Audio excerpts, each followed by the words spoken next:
우리 옆에 있는 분들과 인사합니다. 잘 나오셨습니다. 네. 소리가 스피커가 괜찮나요? 너무 크지 않으세요? 괜찮아요? 네. 좋습니다. 좀 큰 것 같은데 괜찮으면 그냥 하죠 뭐. 모니터 소리는 조금만 올려주세요. 여러분 너무 많이 덥죠 요즘에? 정말 집에 들어가기 싫을 정도로 너무 더워요. 후끈후끈거리고 막 방바닥이 뜨겁고 가만히 있으면 막 땀이 줄줄 나는데 우리 옛말에 이열치열이라 그래서 여러분 뜨거운 오늘 성령의 충만함으로 또 이 더위를 이기는 시간 되기를 주님의 이름으로 축복합니다. 여러분 혹시 누군가에게 큰 사랑을 줬는데 배신당한 경험이 혹시 있으신가요? 누군가를 이렇게 믿었는데 배신당한 일. 보증 쓰다가 누가 이렇게 뒤통수 맞으셨다고요? 남편을 얘기하시는 건가요? 아니면 자녀를 얘기하시는 건가요? 만약에 내가 누군가를 믿고 그 사람을 신뢰하고 그 사람에게 큰 사랑을 줬는데 돌아오는 거는 배신이고 상처뿐이라면 얼마나 속상하고 마음 아프겠습니까? 그 마음은 아마 이루 말할 수가 없을 겁니다. 오늘 본문은 바로 그런 하나님의 마음을 담고 있는 말씀이에요. 에스겔 16장은 예루살렘을 한 여인에 비유하고 있습니다. 버려졌던 한 아이를 주어서 키우고 사랑으로 키워서 왕비처럼 존귀하게 세워주었는데 이 여인이 그 사랑을, 그 은혜를 잊고 배신하였어요. 이 여인이 바로 예루살렘입니다. 예루살렘이라 그러면 남유다의 수도잖아요. 전체 이스라엘의 수도였으니까 이 예루살렘이라고 한다면 이스라엘 민족 전체를 대표하는 어떤 상징성이 있는 도시죠. 여인을 이 여인으로 의인화하여 빗대어서 하나님께서 말씀하고 계세요. 여러분 오늘 이 말씀을 통해 하나님께 받은 은혜를 여러분 기억하며 혹시 우리가 예루살렘처럼 유다 백성들처럼 은혜를 배반하고 있지 않은지 돌아보는 시간이 되기를 바랍니다. 예루살렘은 처음부터 자랑할 게 없었어요. 하나님은 이렇게 말씀하십니다. 3절의 말씀 우리 같이 읽겠습니다. 이르기를 주 여호와께서 예루살렘에 관하여 이같이 말씀하시되 내 근본과 난 땅은 가나안이요 내 아버지는 아모리 사람이요 내 어머니는 헷 사람이라. 예루살렘이 원래 가나안에서 태어났다라고 이야기를 해요. 아버지는 아모리 사람이고 어머니는 헷 사람이라고 합니다. 이게 무슨 뜻이냐면 예루살렘이라는 이 성읍은 원래 다윗 이전에는 이방 족속의 땅이었다라는 거예요. 아모리 족속은 가나안 족속 여러 족속 중에 가장 규모가 큰 대표적인 족속이고 헷 족속 역시 마찬가지입니다. 이스라엘 백성들이 모세 때 출애굽을 하여서 광야 생활을 마치고 40년이 지나서 여호수아 그 후임자인 여호수아가 이스라엘 백성들을 이끌고 요단강을 건너서 가나안 땅으로 들어갔을 때 그때의 예루살렘은 누구 땅이었다고요? 가나안 사람들 이방 땅이었다고요.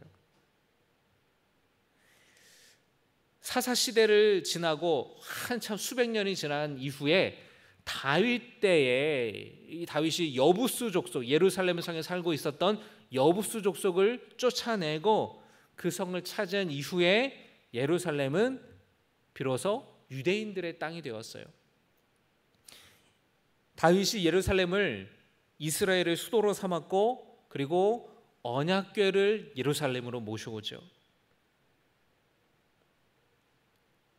솔로몬 시대에 예루살렘은 그 영광의 절정을 이룹니다. 예루살렘은 수도였기 때문에 그리고 왕이 머무는 곳이었기 때문에 정치적으로 그리고 어떤 행정적으로 국가적인 굉장히 중요한 성읍이었고 하나님이 언약궤를 모셨기 때문에 그 이후에 다윗 다음에 솔로몬이 성전을 건축했기 때문에 영적인 신앙적인 중심지가 또한 되었습니다. 그런 예루살렘이었어요. 솔로몬 때는 아주 이 궁궐과 성전을 아버지 때 궁궐을 짓고 솔로몬 때 성전을 짓고 아주 화려하게 레바논의 백향목으로 수많은 금과 은으로 화려하게 조각을 해놓고 그렇게 대단하게 성전을 건축했기 때문에, 그리고 예루살렘 자체가 굉장히 고도가 높은 처녀의 요새와 같은 곳이었기 때문에 이 예루살렘은 그 어느 때보다 절정을 이뤘고 주변 나라들에게 있어서는 굉장히 흠모할 만한 대단한 성읍이었다라는 것이에요. 많은 사람들이 부러워했고 많은 사람들이 찾아왔습니다. 오늘날에도 여러분 전 세계에 여러분 혹시 다른 나라를 여행 가시면은 주로 다른 나라에 여행 가면은 그 나라의 수도를 가잖아요. 일본에 가면은 도쿄를 가고 중국을 가면 베이징을 가고 미국은 행정 중심이 워싱턴 DC고 경제적인 수도를 뉴욕이라고 보니까 그 도시들을 방문하고 파리를 방문하고 런던을 방문하지 않습니까? 그 나라의 대표성을 띠고 있기 때문에 그래요. 외국 사람들이 우리나라 왔을 때 어디 가요? 서울 보러 가는 거예요. 에버랜드도 오죠. 물론 용인도 오죠. 에버랜드 가려고. 여러분 그렇게 이 예루살렘은 굉장히 중요한 성읍이 되었습니다. 그런데 그 모든 것이 다 하나님의 은혜였다라는 거예요. 여러분 우리도 마찬가지라는 겁니다. 우리가 먼저 하나님을 찾은 것이 아니라 하나님이 우리를 먼저 사랑하셨고 하나님이 우리를 찾아와 주신 거예요. 우리는 내가 선택해서 내 의지를 가지고 믿었다고 하지만 사실은 그 발걸음을 다 하나님이 인도해 주신 거예요. 나를 교회로 누군가가 인도해 준 거예요. 그 모든 주변과 상황을 하나님이 조성해 주신 거예요. 죄 가운데 버려져 죽을 수밖에 없는 우리를 주님이 먼저 찾아오셔서 우리를 살리셨습니다. 예수님의 십자가의 은혜로 보혈로 우리를 존귀하게 하시고 깨끗하게 하셨다라는 거예요. 여러분 그 우리에게 베풀어 주신 하나님의 은혜를 기억하며 살아가시기를 주님의 이름으로 부탁을 드립니다. 그런데 안타깝게도 예루살렘은 그 하나님의 은혜를 잊고 하나님을 떠났다라는 거예요. 하나님을 의지하지 않고 우상을 섬겼습니다. 하나님은 이들의 우상 숭배를 영적으로 간음했다, 영적으로 음행을 저질렀다라고 말씀하십니다. 하나님께서 부유하게 하셨잖아요. 그런데 그 금과 음을 가지고 뭘 만들었다라는 거예요? 우상을 만들고 그 앞에 절했다라는 거예요. 특히 끔찍한 죄는 자녀를 제물로 바치는 인신 제사를 행했다라는 것입니다. 하나님이 가장 가증하게 여기시는 겁니다. 암몬 사람들과 이 모압 족속들은 몰렉이라는 신을 섬겼는데, 몰렉 또는 몰록이라는 이름의 신을 섬겼는데, 이 신은 전쟁의 신, 번영의 신이었어요. 그리고 불의 신이었어요. 사람들은, 이 암몬 사람들, 모압 사람들은 전쟁에 지거나 국가적인 기근이, 재난이 찾아오면은 자신의 가장 소중한 자녀를, 그 아들을 바치면 승리를 가져다 준다고, 번영하게 된다고, 부유하게 된다고 믿었습니다. 이 몰렉 신상은 구리로 만들었고 소나 염소의 형상을 만들었고, 그 불의 신이라서 뜨겁게 불로 달군 그 우상의 품에 자기의 자식을, 아기를 안기는 거예요. 그 끔찍한 제사터가 흰놈 골짜기입니다. 그 흰놈 골짜기라는 이름에서 지옥이라는 이름이 따온 거예요. 게헨나라고 하는 이 지옥이라는 말이 흰놈 골짜기에서부터 시작된 거예요. 이런 몰렉 사상이 가나안 전체에 퍼져 있었고, 하나님께서 이스라엘 백성들이 가나안에 들어갈 때 반드시 하나님께서 신신당부하면서 말씀하신 게 뭐냐면, 결단코 그 자식을 몰렉에게 바치지 말라고 하셨어요. 레위기 18장 21절의 말씀을 같이 읽겠습니다. 레위기 18장 21절입니다. 시작. 너는 결단코 자녀를 몰렉에게 주어 불로 통과하게 함으로 내 하나님의 이름을 욕되게 하지 말라. 나는 여호와이니라. 그 끔찍한 몰렉 숭배 행위를 그런데 이스라엘 백성들이 자행하고 있었다라는 거예요. 여러분, 하나님과 몰렉의 완전히 다름을 우리는 알 수가 있습니다. 몰렉은 사람들에게 가장 소중한 걸 내놓으라고 요구해요. 그런데 하나님은 오히려 당신의 가장 소중한 아들을 우리에게 주셨습니다. 목사님, 하나님이 아브라함에게 이삭을 바치라고 한 거 그것도 마찬가지 아니에요? 혹시 그렇게 질문하시는 분 또는 의문이 드시는 분도 계실 거예요. 그런데 여러분, 하나님이 이삭을 정말로 받으셨습니까? 아니에요. 하나님은 마지막 순간에 이삭을 살리셨고 이삭 대신에 순양을 제물로 준비하셨어요. 여러분, 그 개념이 뭐냐면은 대속물이라는 거예요. 대속물, 대신해서 죽는 제물을 하나님이 준비하셨다라는 거예요. 더 나아가 하나님께서 우리를 살리기 위해 당신의 아들 예수 그리스도를 십자가에 내어주신 분 아니십니까? 이것이 바로 하나님 사랑의 본질이라는 거예요. 몰렉은 가장 소중한 아들을 내놓으라고 바치라고 요구하지만 하나님은 가장 소중한 아들을 우리를 위해 버리셨고 우리를 위해 죽이셨어요. 그게 몰렉과 하나님의 가장 큰 차이예요. 그런데 이스라엘 백성들이 자신의 조상 아브라함 그리고 그 아들 이삭, 야곱, 하나님께서 이삭의 죽음을 받지 않고 막으시고 대속물로 순양을 준비하신 그 하나님을 후손들이 까맣게 잊어버리고 있었다는 거예요. 그래서 몰렉 신에게 자신의 풍요를 빌고 자신의 잘 되기를 바라서 자식을 바치는 이런 잔인하고 가증스러운 일들을 저지르고 있었다는 것입니다. 하나님께서 이런 예루살렘의 죄악을 비교할 때에 사마리아와 소돔이 오히려 나을 정도다라고까지 말씀하세요. 국가적인 위기 상황 가운데의 남유다는 이 이스라엘 백성들은 강대국을 의지하지 않습니까? 애굽을 의지합니다. 여러분, 우리의 모습을 돌아보기 원합니다. 죄 가운데 있던 우리에게 하나님께서 은혜를 베풀어 주셔서 자녀 삼아 주시고 구원하여 주셨는데 우리가 내 마음대로 살아가며 하나님이 아닌 다른 것을 의지하고 다른 것을 따라 살아가는 모습이 우리에게 있지 않냐라는 거예요. 세상의 돈, 안전, 성공을 위해서 하나님보다 세상을 더 의지하지 않느냐는 거예요. 오늘날 부모들이 자녀를 세상 앞에 바치는 경우가 없습니까? 하나님께 맡기는 것이 아니라 하나님께 바치는 것이 아니라 세상의 성공을 위해 신앙을 뒤로 미루게 하지 않습니까? 몰렉 신에게 여러분 그 자식을 바치는 거랑 똑같은 거예요. 예루살렘이 애굽을 의지하는 것처럼 우리 문제 앞에 하나님보다 사람을 더 의지하려고 하고 더 힘이 있는 사람, 더 영향이 있는 사람들을 의지하려고 하는 모습들이 우리에게 있지 않냐라는 거예요. 하나님보다 세상을 더 사랑하는 모습이 있지 않냐라는 거예요. 사도 바울과 함께 동역했던 많은 동역자들이 있었는데 끝까지 바울 곁에 있으면서 함께 동역하며 고난도 받고 박해를 받았던 사람들도 많지만 중간에 그 믿음의 길을 떠난 사람들이 있어요. 디모데후서 4장 10절의 말씀을 보시면 바울이 이렇게 말씀하고 있습니다.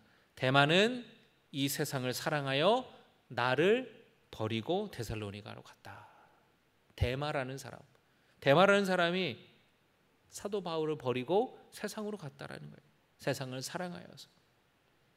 여러분, 골로새서에서 대마가 등장하는데 골로새서에서 바울은 골로새 교회 성도들에게 편지하면서 누가와 대마와 함께 여러분에게 문안을 합니다. 인사합니다라고 말해요.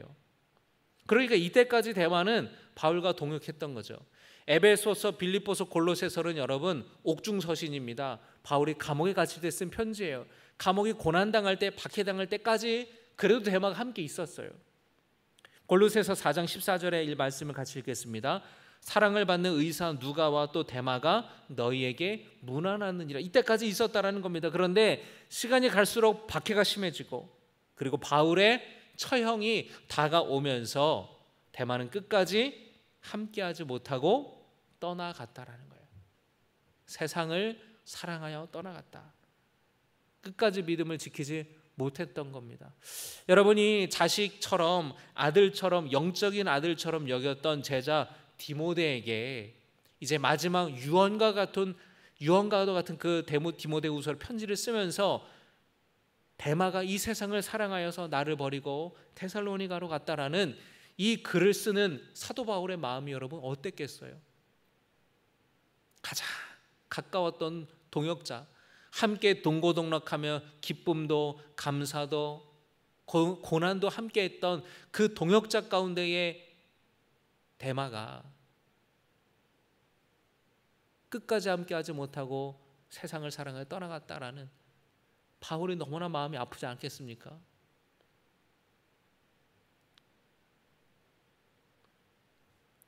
혹시 여러분 주변에 데마 같은 사람이 있지 않습니까? 한때 같이 신앙생활을 했었는데 함께 봉사도 했었는데 어떤 일로 인하여서 시험이 들어서 상처를 받고 교회를 떠나가는 거예요. 제 주변에도 그런 친구들이 많아요.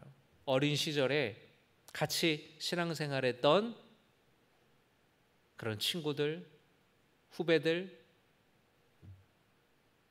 선배들, 그리고 나를 가르쳐줬던 내가 어렸을 때에 나를 가르쳐줬던 그 교사로 섬겼던 집사님.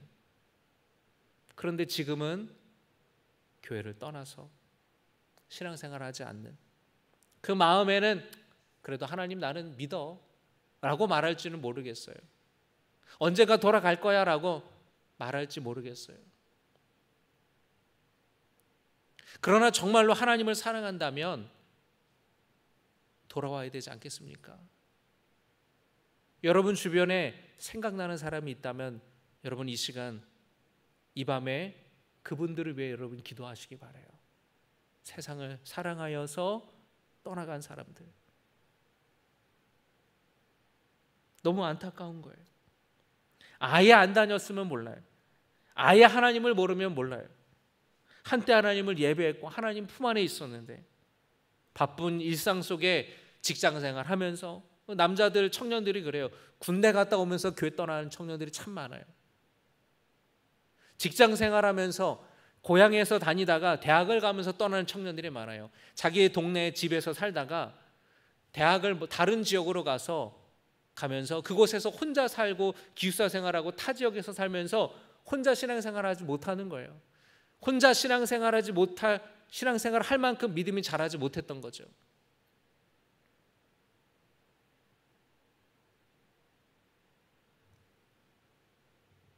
직장 생활하면서 혼자 생활하면서 완전히 영적인 삶이 무너져 가는 거예요.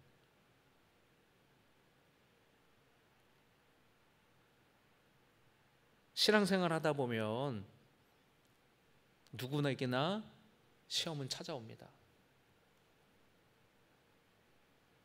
그냥 그만두고 싶다. 그냥 여기까지만 하고 싶다. 이러면서 교회를 다녀야 되나? 때로는 사람 때문에 저 사람 참 불편하다. 저 사람 참 보기 싫다.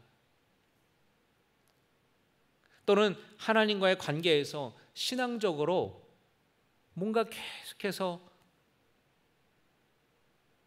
주님 옆에 나아가지 못하는 영적인 문제가 있는 거예요. 계속해서 세상을 두리번거리고 세상에 기웃거리는, 별로 하나님에 대해서는 관심이 없어요. 믿음에 대해서는 별로 관심이 없어요. 온갖 그 사람의 관심이 돈, 노는 거, 즐기는 거, 그렇게 떠나가는 거예요. 누구에게나 여러분 시험이 찾아옵니다. 그런데 끝까지 주님 안에 머물기 위해 몸부림치면서 기도가 안 될 때 더 기도의 자리 나오고, 예배 드리는데 별로 감동이 없고 감격이 없어도 끝까지 예배 자리 지키려고 하고 말씀을 지키려고 하고 믿음 안에서 회복하려고 애쓰는 사람이 있어요. 그런데 어떤 사람들은 시험이 찾아올 때에 그냥 그 길로 무너지고 주님을 떠나가는 사람이 있습니다. 여러분 가운데 지금 그런 마음이 흔들리는 분이 계시다면 여러분 주님을 붙드시기를 주님의 이름으로 축복합니다. 여러분 주변에 데마처럼 어떤 일로 인하여서 상처와 시험을 받아서 주님을 떠나간 사람들이 있다면 돌아올 수 있도록 여러분 그분들을 위해 기도하시기 바랍니다. 자녀들을 위해 기도하세요. 더 늦지 않게 주님께로 돌아올 수 있도록 여러분 기도하시기 바랍니다. 우리 주님은 진심으로 회개하고 돌아오는 사람을 주님이 받아주신다고 분명하게 약속하셨습니다. 오늘 예루살렘의 회복에 대해서도 하나님이 말씀하세요. 40절의 말씀 같이 읽겠습니다. 그러나 내가 너의 어렸을 때에 너와 세운 언약을 기억하고 너와 영원한 언약을 세우리라. 하나님께서 60절입니다. 60절. 에스겔 16장 60절입니다. 같이 읽겠습니다. 시작. 그러나 내가 너의 어렸을 때에 너와 세운 언약을 기억하고 너와 영원한 언약을 세우리라. 어렸을 때에 여러분 이스라엘 백성들이 초창기에 하나님께서 세우신 그 언약, 그 조상 아브라함에게 맺으신 언약, 아브라함과 이삭과 야곱의 하나님께서 애굽에서 노예로 살던 종노릇하던 그 이스라엘 백성들을 이끌고 나와서 하나님께서 십계명의 시내산에서 십계명을 주시지 않았습니까? 그곳에서 네가 나를 잘 섬겨라, 나만을 섬겨라, 나만을 사랑하라고 주 하나님을 전심을 다해 사랑하라고 자녀들에게 그것을 가르치라고 하나님께서 복주겠다고 하나님께서 번성하게 해주시겠다고 형통하게 해주시겠다고 주님이 약속하지 않았습니까? 그 약속을 하나님께서 기억하신다라는 거예요. 우리는 잊어도 하나님은 잊지 않으신다라는 겁니다. 그리고 그 약속을 영원히 세우겠다고 주님이 약속하세요. 여러분 하나님의 사랑은 변치 않으시는 사랑임을 믿으시기 바랍니다. 회개하는 자를 돌아오는 자를 받아주시고 용서하시는 사랑이에요. 여러분 이것이 복음인 줄 믿으시기 바랍니다. 우리의 불신실에도 하나님은 신실하시기에 그 언약을 지키세요. 인간의 배신보다 하나님의 사랑이 훨씬 더 큽니다. 넘어져도 패배해도 우리가 죄의 길을 걷더라도 오만한 자리에 악한 자리에 서더라도 우리가 다시 진심으로 죄를 뉘우치고 회개하며 돌아갈 때에 하나님은 언제나 돌아갈 수 있는 길을 문을 열어주신다는 거예요. 여러분 오늘 말씀을 기억하며 함께 여러분 우리의 마음을 결단하며 기도하기 원합니다. 내 마음이 하나님을 향하기보다는 세상 쪽으로 기울어져 있지는 않는지, 대마처럼 안전과 안락과 평안함과 세상이 좋아서 주님보다는 세상으로 기울어져 있지는 않는지, 또 그렇게 떠나간 사람 있지 않는지 여러분 이 시간 결단하기를 원합니다. 주님께 다시 내 마음을 드립니다. 주님의 은혜를 잊지 않고 기억하며 살겠습니다. 주님을 떠나간 이들이 있다면 여러분 다시 주님께 돌아올 수 있기를 기도하는 우리 모두가 되기를 주님의 이름으로 축복합니다.